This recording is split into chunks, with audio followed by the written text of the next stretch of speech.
Welcome to this Delft Stack tutorial video.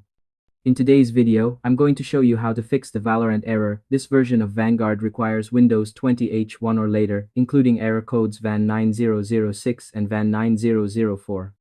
If you've been blocked from launching Valorant because your Windows version is outdated, or you just want to make sure your system is fully compatible, this step-by-step guide will help you resolve it quickly. First, right-click on the Valorant shortcut and select Properties. Go to the Compatibility tab, check the box for Run this program as an administrator, and also check Run this program in Compatibility Mode. From the drop-down menu, select Windows 8, then click Apply and OK.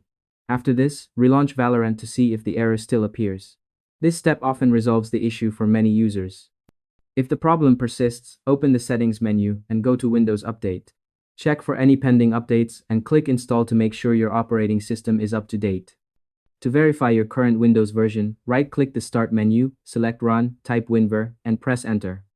Make sure your version is 20H1 or higher for Windows 10, this means version 2004 or later.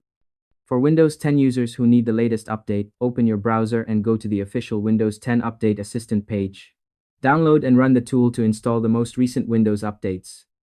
Once it finishes, your system should be fully compatible with Vanguard. If the error still isn't resolved, open the Start menu, type CMD, right-click Command Prompt, and select Run as Administrator. Type the command bcdedit, set hypervisor launch type off and press Enter.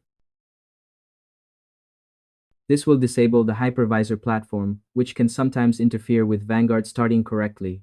Once done, restart your computer and try launching Valorant again. And that's all there is to it. By following these steps, you'll be able to fix this version of Vanguard requires Windows 20 H1 or later error and get Valorant running smoothly. Thanks for watching this Delft Stack tutorial video. If you found this helpful, share it with someone who might need it. Why not make their day a little easier?